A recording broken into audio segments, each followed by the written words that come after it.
You mentioned earlier USAID. USAID had an office called the Office of Public Safety. The Office of Public Safety is one of those things that once you start researching it, your mind just explodes. They recruited former cops from all over the United States, and they trained them to go into these countries that they were going to destabilize, to train national police forces. This is how they did Mossadegh. After Mossadegh, they had stay-behinds in southern Iran leading up to the overthrow of Mossadegh. I didn't know that until last week. I had never found any trace of stay-behinds in Iran, although I researched Iran extensively until literally last week. There was a military advisory group down there. The CIA was down there. And they also used, after they overthrew Mossadegh, they set up under the guise of USAID, Office of Public Safety, what a weird name, General Norman Schwarzkopf Sr., Desert Storm guy's dad. Yeah. He created the Sabak. He trained the Sabak under the Office of Public Safety. The Sabak is a terrorist organization that basically kidnapped, tortured, and disappeared people that disagreed with the Shah. You will find the Office of Public Safety in like 50 or 60 different countries around the world. And every one of them was done after the CIA installs a dictator there. So this Office of Public Safety, is it under, what umbrella is it under? USAID. So it's under USAID, and have these recent changes to USAID and the disbanding of it, has that affected? It cut it off. The Office of Public Safety actually was done away with in 1974 because it came under intense scrutiny by Congress in the 1975, family jewels of the CIA investigations. No one was held accountable. As a matter of fact, when you go back and look, Operation Phoenix in Vietnam, which we know to be basically the same thing, it was torturing, kidnapping, and assassinating anyone that went against the puppet government that had been installed in the South. So Operation Phoenix was ran by the Michigan State University. A lot of people don't know that. Michigan State University hired CIA agents, literal agents, not fronts, not assets, agents. They dressed them up as professors and they deployed them to Vietnam basically to set up the Phoenix program. What I just recently learned is Indiana University, my old alma mater, was working as a partnership with Michigan State in that initiative. And they deployed over to Operation Phoenix under the guise of USAID, Office of Public Safety, and set up this apparatus of training. They set up torture prisons, and you find a guy by the name of Dan Mederone, who I've covered extensively. He was the Richmond police chief in Richmond, Indiana. He was trained by the FBI. He sent his officers to Indiana University's police training, this same training partnership with Michigan State. He was selected as a part of the Office of Public Safety. He was first deployed to Brazil right before their coup. Then you find him in Uruguay with their new military installed dictator there. And he was instrumental in training people how to torture people, how to kidnap people, and much of the torture led to the people dying. And that's just one aspect of it, not the entire of these national police going out and literally bombing people's houses just because they were suspected as resisting the military dictatorship that we had installed there. And so again, tens of thousands in every single one of these operations. They were in Argentina. Argentina took their prisoners because they didn't want to dig the graves, loaded them up on aircraft and flew them out over the ocean and dumped them out. So it's almost impossible to get a body count of the number of people that have been affected by these programs. We talked about Operation Northwoods, which is really an extension of Operation Gladio. Has there been any other on domestic U.S. soil that we know of that would fall under the Operation Gladio umbrella, false flag attacks on the United States? I mean, other than 9/11. On the United States, we had Gladio operators that killed the Chilean ambassador that got stuck here. He was here, and he couldn't go back because of the assassination of President Allende in Chile. Ambassador Lettier is his name. One of the Cuban exiles, I think 2 went to prison.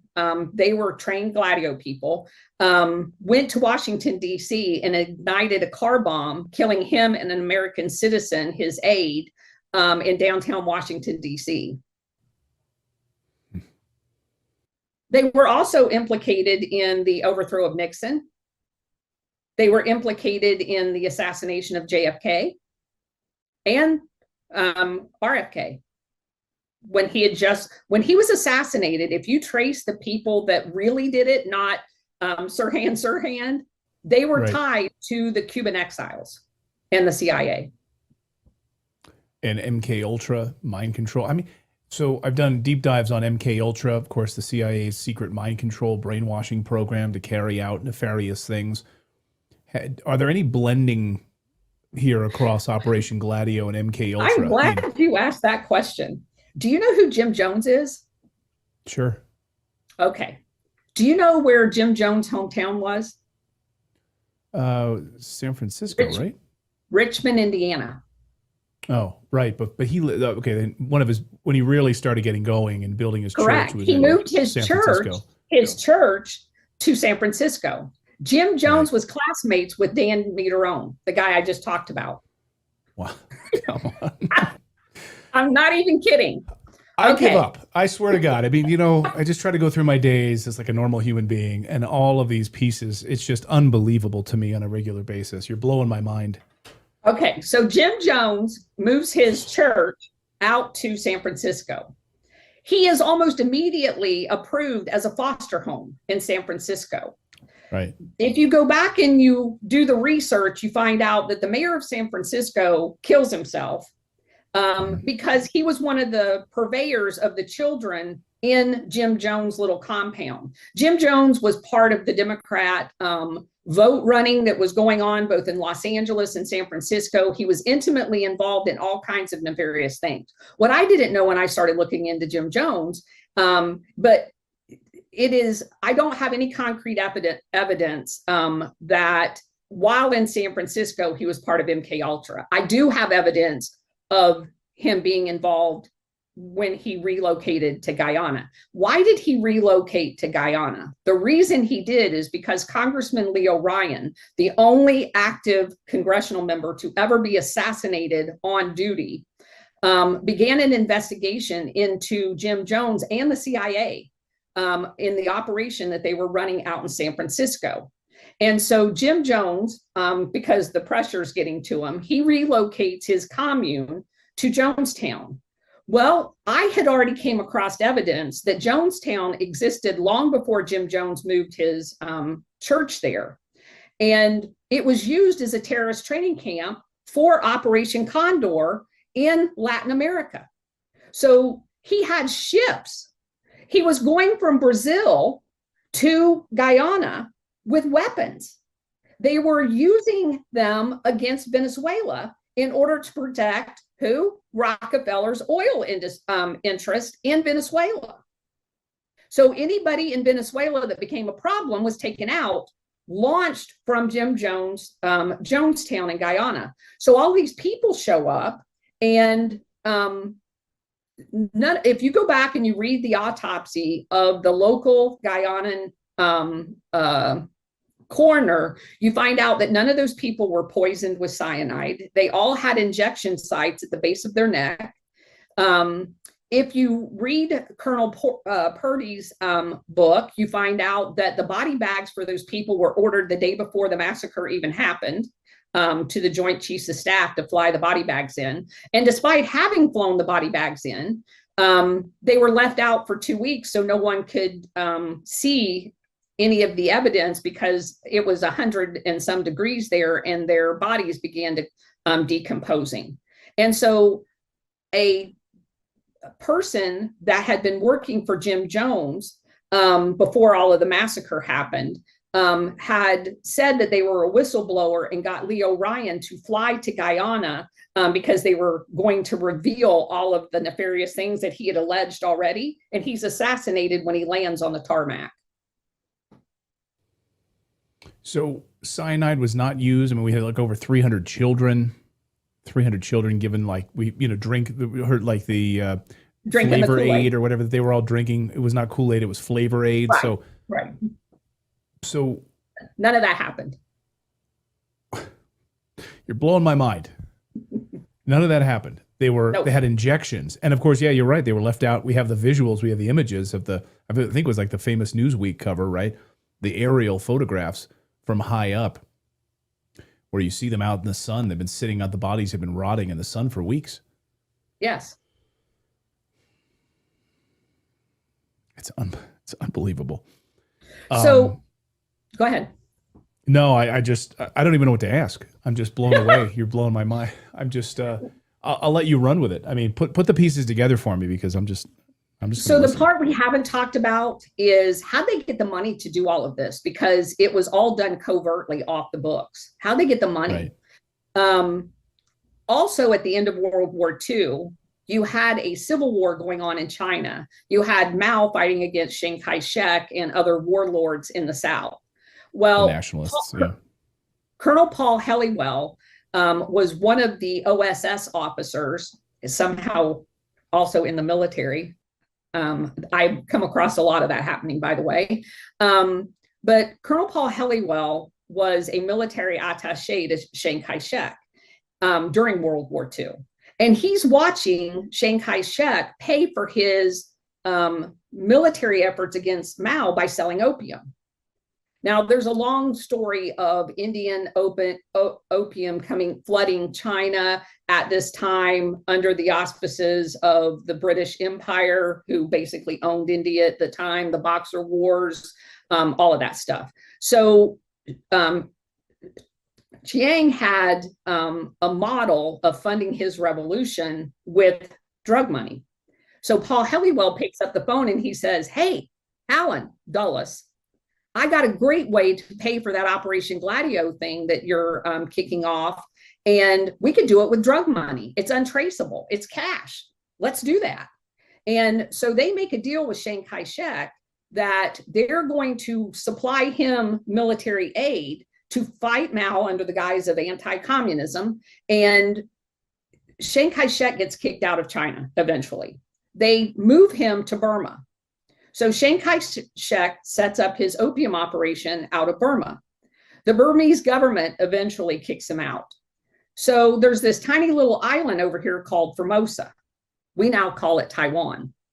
But Formosa at the time had been a Japanese island occupied. It's a Chinese island.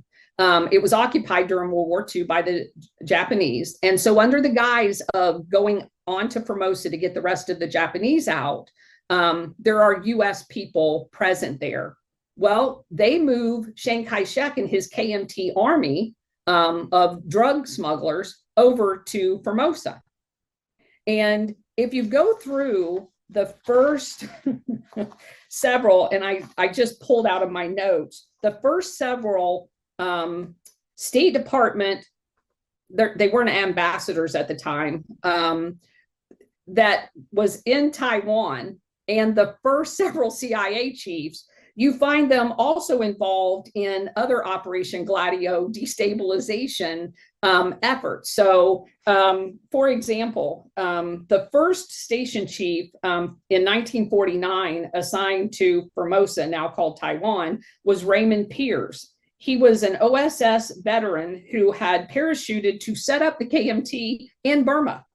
He also was part of the Western Enterprise, Inc., which was a CIA front company headquartered in Taiwan that arranged arms to go into Formosa, but not officially. It was black market arms.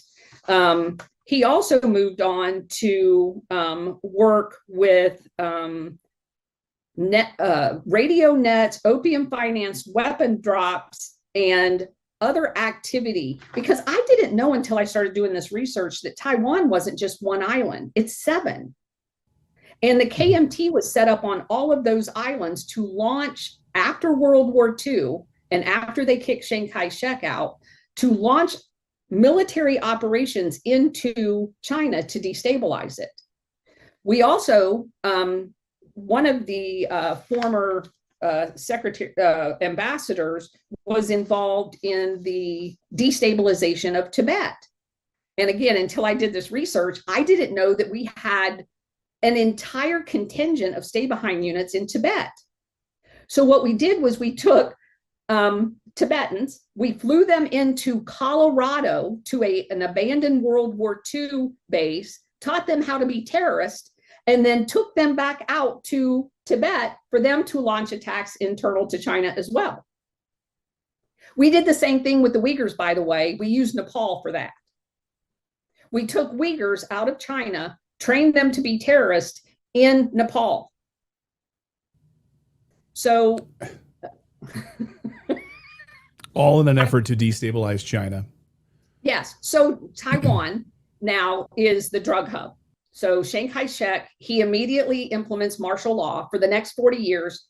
Taiwan, up until Richard Nixon actually recognizes China, going into the early 80s, Taiwan was under a dictatorship, under martial law. They were not a democracy at all. Chiang Kai-shek, his son, and one other guy were the rulers, the dictators in Taiwan. So it is not a coincidence that in the immediate aftermath of having to recognize mainland China, and we can no longer call Taiwan the Republic of China because they're not, that Intel, another one of those oligarchical companies, decided Taiwan is going to be where we put all of our semiconductors, because we have to have an excuse to defend Taiwan. And we just lost it when they recognized Taiwan, or recognized mainland China. So now we have another excuse. But you can't overstate the importance of this drug network that was ran out of the Golden Triangle with Thailand, Vietnam, Laos, Cambodia, and that entire region, because they use the Vatican Bank to money launder all of the drug money. And that's another reason why Italy was critical to the exposure of Operation Gladio. The P2 Masonic Lodge was set up. Lucio Gelli was the guy that was running the P2 Lodge. That's how they met. They met under the guise of this Masonic Lodge. There was like 800 names eventually released that belonged to this P2 Masonic Lodge. And according to Vatican rules, you're not even allowed to be a Mason and be a Catholic. So how were all of these Catholics belonging to the Masonic Lodge? P2 also shows up in Operation Condor. Their subsidiary was in Argentina, and that's how they were able to coordinate. And it's not coincidental that when we lost the Golden Triangle, we moved to Afghanistan. That's when we went in the 1980s, because of course in the 70s, we lost basically the control of Asia's drug market. So we go to Afghanistan, there's opium there. It's not a coincidence that in the year 2000, the Taliban had eradicated almost all of the opium. And the next year we have 9/11, and immediately we go back into Afghanistan because bin Laden just so happens to be in Afghanistan. And what happens to the opium production? It skyrockets right back. And Operation Condor created the ability, the control mechanisms to move a lot of the drug apparatus to Latin America. That's why Colombia has been so important to the drug networking into the United States. So they set up all kinds of banks, the Bank of Commerce, Credit and Commerce International, BCCI, Castle Bank. Paul Helliwell actually set that bank up in the Caribbean, and Nugent Hand was set up in Australia. Those banks in conjunction with the Vatican, was the money laundering apparatus to facilitate this entire network. Do you think anyone in the Trump administration is as fully versed on this as you and is actively trying to eradicate this?